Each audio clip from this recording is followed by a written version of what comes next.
Assalamualaikum warahmatullahi wabarakatuh. Waalaikumsalam warahmatullahi wabarakatuh. Sahabat sehat RSUD Banyumas, senang sekali pada hari ini kita ketemu lagi dalam acara Topokan Putri Domas seputar materi dan informasi dokter dan orang-orang mumpuni di RSUD Banyumas. Saya, Turyani, akan memandu acara Topokan Putri Domas pada hari ini. Tema yang akan kita bahas adalah Hari Ginjal Sedunia tahun 2025. Sudah hadir duduk di depan saya narasumber yang ahli di bidangnya, yaitu Dr. Gigi Rahmandanu Purnomo. Selamat pagi dokter. Pagi, halo semuanya. Ini dokter, mohon maaf, ini kaitannya dengan Hari Ginjal Sedunia. Iya, betul. Saya ingin menanyakan sebenarnya Hari Ginjal itu kenapa dilaksanakan setiap tahunnya? Dan tahun ini khususnya tema yang akan disampaikan apa dokter? Mohon diinformasikan. Oke, terima kasih Bu Turyani. Ini kepala ruang dialisis ya. Jadi gini, jadi memang Hari Ginjal itu setiap tahun dirayakan secara internasional. Nah kebetulan tahun 2025 ini mengambil topik tentang apakah ginjal Anda oke, gitu. Ya kemudian dia harapannya adalah mendeteksi lebih cepat sehingga membuat ginjal terjaga lebih baik, lebih lama dan lebih baik. Jadi memang kenapa sih seperti itu? Karena setiap tahun ini kejadian angka kenaikan penyakit ginjal sangat meningkat. Diperkirakan sekarang ini akan meningkat sampai dari satu dari 10 orang di dunia ini ada gangguan ginjal. Dan diperkirakan tahun 2040 bila kondisi sampai masih seperti sekarang akan diprediksi menjadi penyebab kematian nomor 5 di seluruh dunia. Dimana saat ini di seluruh dunia ada namanya ahli ginjal sedunia, perkumpulannya itu membuat semacam petisi ke WHO, Badan Kesehatan Dunia, untuk dia itu lebih memprioritaskan tentang kesehatan ginjal. Jadi semacam petisi ke WHO agar ginjal ini dimasukkan dalam program prioritas pada kesehatan Badan Kesehatan Dunia di WHO itu. Oh, ngaten nih dokter. Biasanya kenapa ya dokter kok bisa sampai gagal ginjal? Mungkin ada penyebabnya? Nah ini jadi memang kita bicara masalah ginjalnya agak sulit. Kenapa? Karena seringkali ngertinya ya lebih cenderung misalkan kurang minum, misalkan obat-obatan tertentu. Nah sebenarnya kalau kita baca data di seluruh dunia atau di Indonesia, kalau di Indonesia saat ini penyebabnya adalah nomor 1 darah tinggi. Oh, darah tinggi. Nomor 2 diabetes atau gula tinggi. Nomor 3 itu radang ginjal, dan baru ke belakang misalkan batu-batuan dan sebagainya, atau obat-obatan dan sebagainya. Jadi memang bukan obat gula, bukan obat tensinya, tapi tensi tinggi atau gula tinggi yang tidak terkontrol inilah yang akhirnya bisa membuat gangguan ginjal.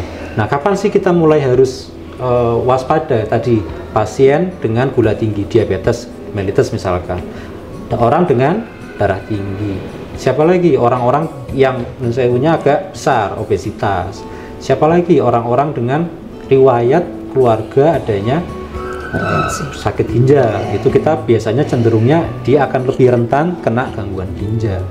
Yang lain-lainnya seperti perokok, ya kemudian penyakit-penyakit tertentu yang bisa juga berefek ke ginjal.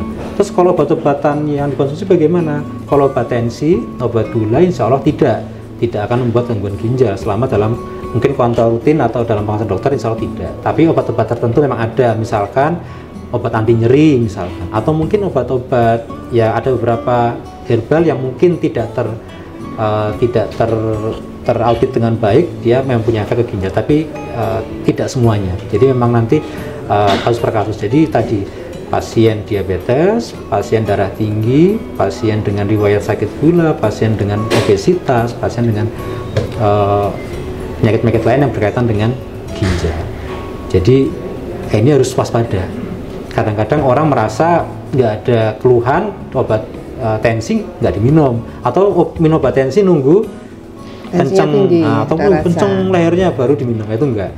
Atau mungkin tadi gulanya udah mulai normal, di stop obatnya karena takutnya aku udah normal, tak stop obatnya takutnya kena ginjal. Padahal sebenarnya ketika dia berhenti mungkin lusa atau besoknya sudah naik lagi kadar gulanya. Gitu. Oke, ngaten gitu. Kalau ini batu ginjal itu gimana nih dokter? Apakah bisa ke arah gagal ginjal?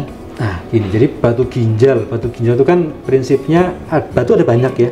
Ada yang di ginjalnya, ada yang salurannya, ada juga yang di kantong kencing sebelum keluar dari urin itu. Jadi prinsipnya dia ada yang menyumbat, ada yang tidak. Nah, kalau dia menyumbat atau dia berisiko kena infeksi, itu bisa secara tidak langsung akan berpengaruh ke fungsi ginjal, ke radang ginjal. Infeksi ginjal, radang ginjal yang lama akan lama merusak ginjal. Makanya memang ketika misalkan orang ada batu ginjal, biasa tetap akan dilakukan dengan dokter bedah urologi dan juga untuk dokter penyakit dalam untuk tetap diawasi kadar fungsi ginjalnya, karena masing-masing tadi bisa saling berkaitan. Infeksinya misalkan bisa membuat gangguan ginjal, atau mungkin tadi kita setiap saat keluar kencing, orang sehat setiap jam itu pasti keluar kencing. Nah, ketika dia keluar tapi dia ternyata tersumbat di salurannya, ya dia otomatis akan balik. Nah, balik inilah yang akan menjadi bengkak ginjal. Ibaratnya kita ada selang tersumbat, dia akan balik ke sananya. Nah, sana itu kan ginjal, dia bengkak. Nah, ini dibilang orang sebagai bengkak ginjal. Ya, lama-lama bisa mengganggu fungsi ginjal.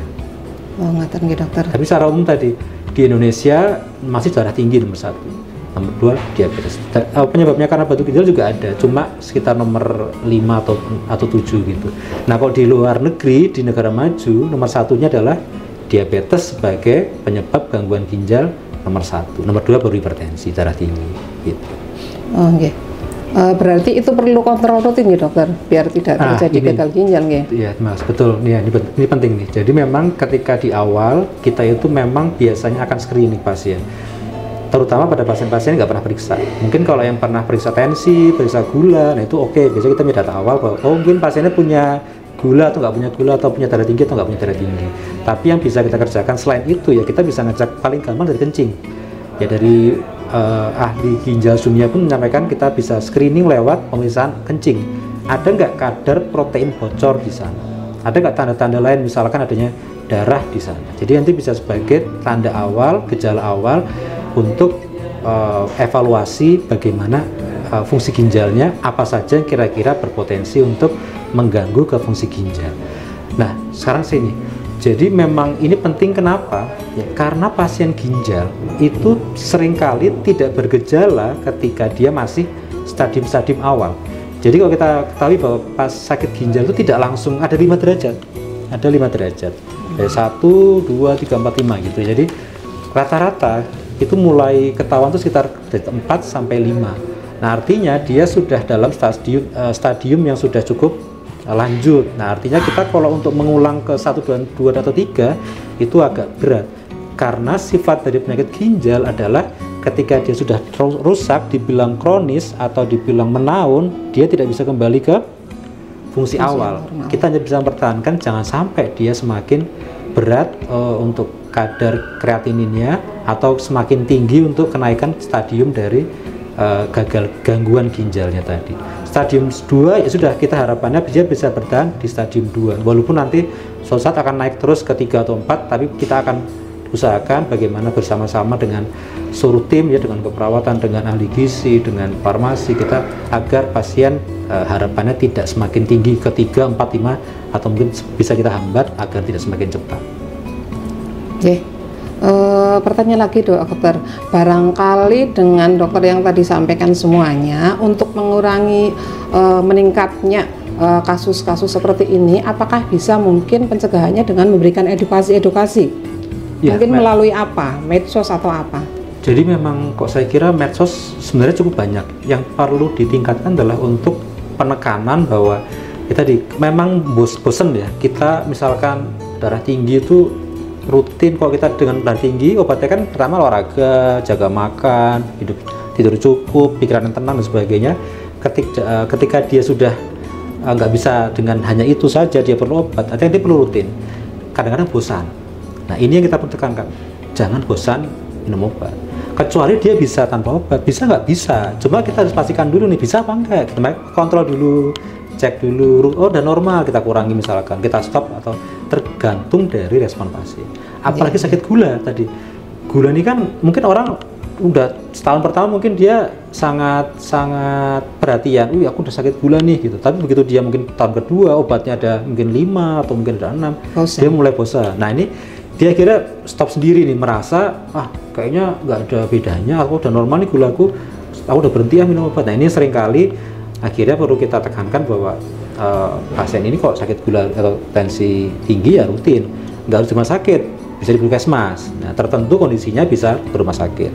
Jadi penekanan ini perlu ditanamkan lagi bahwa rutin terkontrol itu penting, dan yang penting lagi deteksi dininya, karena tadi tidak bisa kembali kalau sudah kronis atau lebih dari 3 bulan, dia bisa kembali ke sebelum sakit gitu. Terima kasih dokter atas waktu dan kesempatannya untuk sahabat sehat RSUD Banyumas dimanapun berada yang telah mengikuti Topokan Putri Domas kali ini. Mari kita selalu ikuti acara di lain waktu dengan narasumber yang berbeda dan materi berbeda. Jika sahabat sehat RSUD Banyumas ingin memberikan usulan terkait tema ataupun judul, isi materi dan informasi Topokan Putri Domas di acara yang akan datang, silahkan tulis di kolom chat dan jangan lupa like, share, dan subscribe. Demikian, wassalamualaikum warahmatullahi wabarakatuh. Waalaikumsalam warahmatullahi wabarakatuh.